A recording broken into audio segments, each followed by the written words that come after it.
자, 8번째 썰 한번 가보도록 하겠습니다. 이번에도 카포님이 질문을 주셨습니다. 저에게 질문을 주신 카포님께 감사하다는 말씀 전해드리겠습니다. 질문 주셔서 정말 감사합니다. 4차 산업 이후에도 몸쓰는 직업이 사라지지 않는 이유. 사실 4차 산업 지금 들어오고 있잖아. 들어오고 있는데 뭐 사람마다 좀 얘기가 틀려요. 뭐 단순 노동도 많이 없어질 거라는데 저는 단순 노동은 남을 거라 생각합니다. 지금 4차 산업이 분야가 노동시장에 점점 들어오고 있습니다. 이미 서비스업은 조금씩 자리를 차지하고 있죠. 뭐 서빙 기계 같은 것들, 아니면 지금 그 치킨 튀기는 기계도 있고, 김밥 써는 기계도 있고, 김밥 마는 기계도 있고. 앞으로 서비스업 쪽은 많이 생길 것 같습니다. 뭐 챗 GPT 같은 거 생기면 뭐 인포메이션 같은 것도 없어지는 거죠.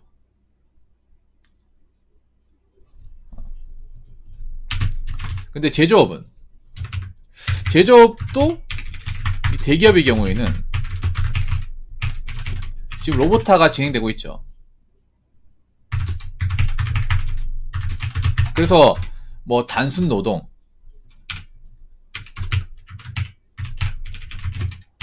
분야의 일자리도 없어질 것이다.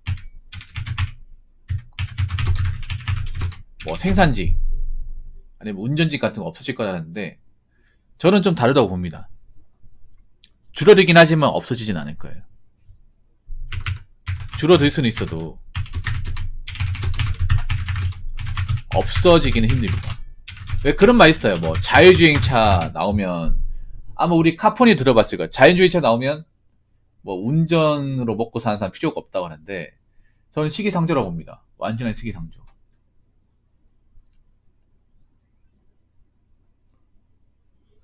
일단 몸쓰는 직업은 살아남을 거예요. 몸쓰는 직업은 노가다나 운전직이나 아니면 현장직은 살아남을 거예요.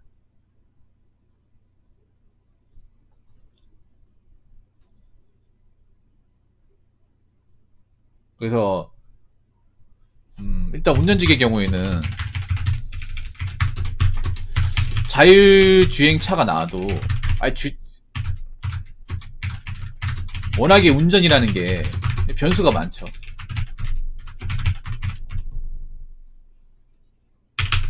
변수가 뭐 저한테 그렇게 얘기하는 사람이 있어요. 자율주행차 나오면 이제 자동차로 먹고 사는 건 끝난다고. 근데 지금 나왔습니까? 자율주행? 뭐 차선 1타한 방지는 나왔잖아. 예. 차선 1타한 방지는 되는데 완전 자율주행은 좀 안 되잖아. 왜 그러냐면 일단 운전직이 뭐겠습니까? 보통 화물차 같은 거죠. 화물차나 아니면 버스 같은 건데, 근데 보통 운전으로 먹고 사시는 분들 운전하는 거 뭐 운전 난이도가 좀 있어요, 여러분.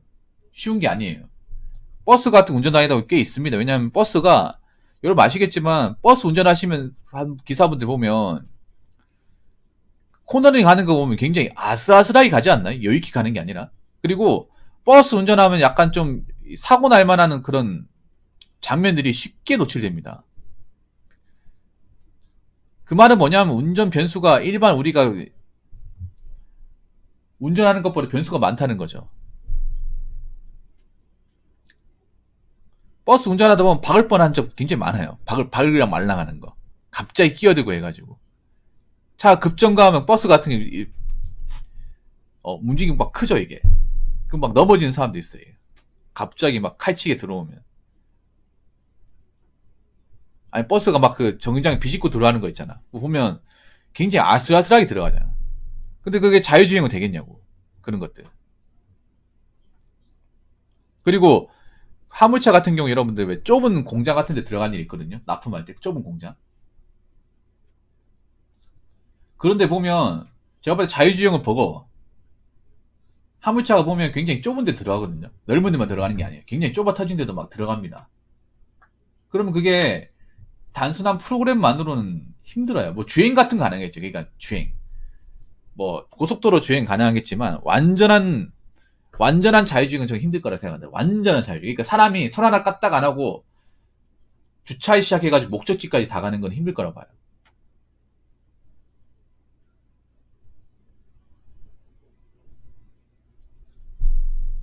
완전히. 어디까지나 제 생각입니다. 그리고 두 번째는 뭐냐면 제조업. 제조업은 그래요.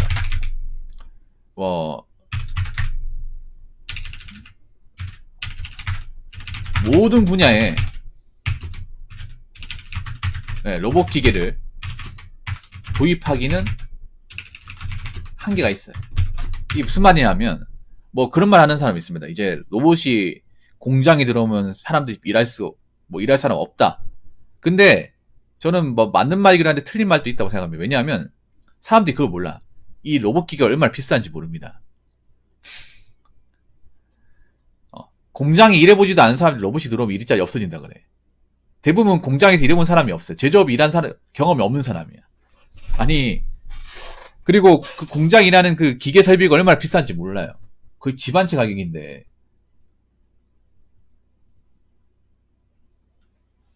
거기다가 지금 경기도 안 좋아. 경기도 안 좋은데 로봇을 다 도입한다고? 로봇 도입한다고 해서 물량이 다 찍어 나오는 것도 아니고요. 여러분, 내가 전에 그런 얘기 안 했습니까? 제가 예전에 중소 다닐 때 로봇기가 있었어요, 로봇기계. 밴딩하는 로봇기가 있었거든요, 밴딩. 밴딩이 뭔지 아시고, 공장에 가보면 철판 있죠. 철판을 김밥처럼 마는 거, 원통형으로 마는 것을 밴딩이라고 해요. 네, 그걸 기계가 마는 거야. 그 회사도 기억나요. 트럼프예요, 트럼프. 트럼프가 뭐냐면 전 세계 로봇기계 1인자입니다. 아마 가공기계나 이제 설비기계 다루시면 트럼프가 뭔지 아실 거예요. 그 트럼프 대통령 트럼프 말고 독일사의 트럼프가 있습니다. TRUMFF가 있어요. 그기가 내가 알기로는 대한민국의 전 세계 로봇 분야에 정점이 있는 그런 회사인데 그 밴딩기가 있었어요. 그게 밴딩만 하는 기계거든요. 근데 엄청 빠르지 않아. 나 봤거든요. 엄청 빠르지 않습니다. 엄청 빨리 만들지 않아요. 생각보다 오래 걸려. 정교하게 만들기 오래 걸립니다. 근데 그 기계 하나 얼마인지 아세요? 그러니까 밴딩만 하거든요. 밴딩만 하는데 20억이었어요. 20억. 트럼프트 기계, 레이저 기계가 한 4, 5억씩 하거든요. 걔네들은 기계가 몇 천만 원이 없어요. 몇 천만 원이 없습니다. 정말 간단한 게 막 4, 5억씩 해요. 그리고 그 기계 주문하잖아요. 그때 내가 기억나는데 공장에 주문하는데 배 타고 넘어온다는데 3-4달 걸렸습니다. 설치하는데 이틀 넘게 걸렸어. 그게 뭐냐면 기계를 통째로 가져오는 게 아니라 이제 부위별로 박스로 가져와가지고 기억나거든요. 지게차로 몇 번씩 옮기고 해가지고 뜯어가지고 크레인으로 옮기면서 조립하는데 그 독일 사람들 있죠. 외국 사람들 와가지고 하루 만에 조립 못 하더라. 그 조립해야 돼요. 한 번에 덩치가 커가지고 한 번에 하는 게 아니라 그 바리케이트랑 뭐 로봇 팔이랑 기계 이제 부속품이나 연결해 가지고 그러니까 조립하는 거예요. 우리 프라모델 조립하듯이. 근데 기계가 워낙 덩치가 크잖아요. 무거우니까 크레인으로 이제 묶어가지고 옮겨가지고 거기에서 이제 볼트 넣고 조이고 그거 조립하는 데만 2, 3일 걸렸어. 그 시범 테스트 하는데. 뭐 기계 조립하는 그 뭐 하는 게 쉬운 줄 아나 봐. 그 하나 들어오는데 그 정도 걸렸다니까. 그리고 웃긴 게 뭐냐면 그게 그렇다고 고장이 안 났는데 고장이 났어요. 고장이 났어. 문제가 뭐냐 하면 우리나라의 외국 기계들 있죠. 일본 기계나 외국 기계는요. 우리나라 사람 못 고쳐요. 못 고칩니다. 여러분 우리나라의 생각보다 산업 분야에 일본 기계 그리고 외국 기계가 많아요. 일제 기계가 엄청나게 많습니다. 자동차 공장 같은 데 가도 일제. 왜냐하면 자동차는 가공 분야. 셀을 깎아가 가공을 만드는 건데 그 가공 수치가 일제가 정말 잘 나와. 우리나라 국내 뭐 두산 공작기 화천기공 있어도 뭐 거기에서 잘 만들어내긴 하지만 이 일본 일제 못 따라갑니다. 일제 최고입니다. 일제는 고장도 잘 안 나요. 근데 튼튼하고 고장도 잘 안 나는데 문제는 고장 한번 나면 국내 직원들을 어떻게 손 쓸 수가 없어. 일제는 또 문제가 뭐냐면 설명서 같은 거 보잖아요. 한국말이 없어요. 일본어로 되어 있습니다. 보지 말라는 거야 완전히.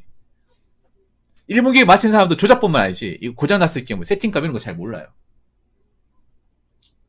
그러다 보니까 기계 고치려면 일본에 전화해가지고 본사에 전화해가지고 올 때까지 기다려야 돼요. 진짜라니까, 이거. 아, 전화 올 때까지 기다려야 된다니까.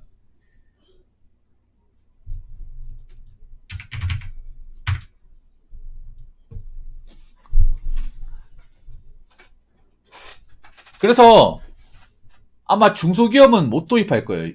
중소기업은. 여러분, 중소기업 가보면 굉장히 영세하거든요. 자동화 기계 별로 없어. 수동화 기계밖에 없어. 그럼 왜 자동화 기계 왜 없을까? 자동화 도입하면 좋을 텐데. 왜 도입 못하냐? 돈 때문에 도입 못하냐? 돈 때문에. 그 자동화 설비 만드는데 인력 깨지거든요. 그러면 그만큼 인력 투자만큼 또 돈이 나오면 모르겠는데, 중소기업은 또 이것저것 다 떼고 나면 남는 게 별로 없어요. 남는 게 별로 없습니다. 그러니까 설비 투자를 안 하는 거예요. 중소기업 가보면 맨날 옛날 기계 있고, 그, 센서 같은 거 없는 거 많고, 중소기업 사고 많이 나면 그런 거 옛날 기계 있으니까. 옛날 기계들이 안전 장비가 없어요. 센서 같은 거 없어요. 요즘에 나온 프레스는요, 안 위험한 게, 이미 센서가 달려있어 사람이 조금만 감지가 되면 기계가 멈춰버려요.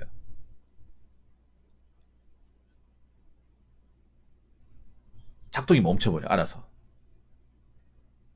근데 옛날 기계들은 그런 게 없어요. 사람이 있건 없고 그냥 누르면 바로 찍는단 말이야.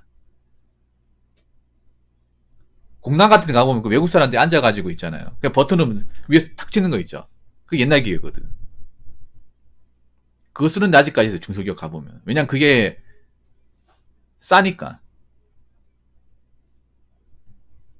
그래서 아마 대기업은 로봇 기계를 도입하겠지만 웬만한 공장들은 도입하기 힘들어요. 웬만한 공장들은. 그리고 기계 고장 나는 거 생각을 해야 돼. 고장 나는 거. 고객 고치는 거 쉽지 않을 겁니다. 사람들이 웃긴 게 그래요. 로봇만 도입하면 뭐 아무 문제 없겠지. 그러면 고장 안 나? 아니, 로봇은 고장 안 납니까?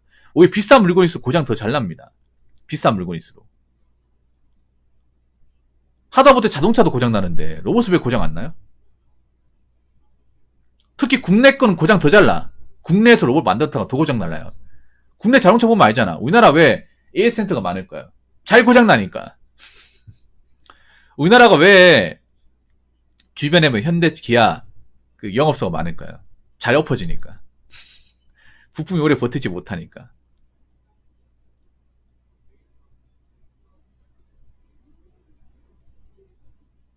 그래서 정말 이제 큰 기업이 아니면 제가 봤을 땐 그래요. 전면 뭐 로보타를 진행하기는 좀 빡십니다. 빡셔요. 그리고 세 번째는 현장직 노가다는요. 4차 산업이 들어가는데 한계가 있어요.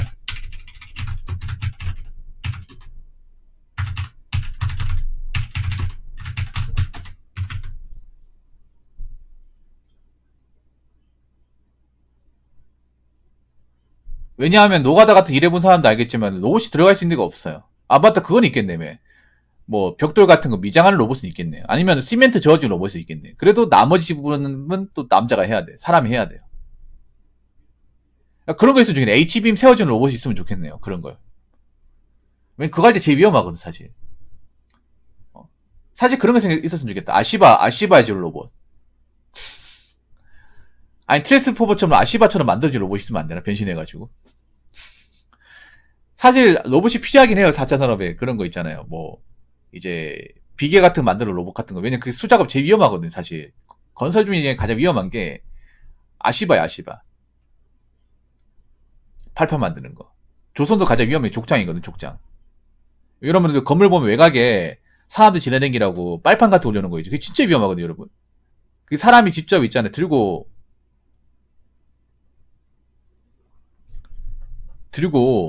그, 이제 사람이 직접 볼트 놓고 노트 쪽에 가는데 발판 여러분들 그 비배에 올라간다 모르겠는데 그게 덜컹덜컹거립니다. 아무리 쪼여놔도.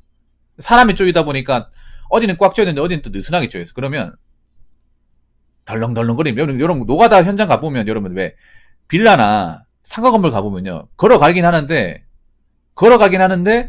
흔들흔들거립니다, 이게.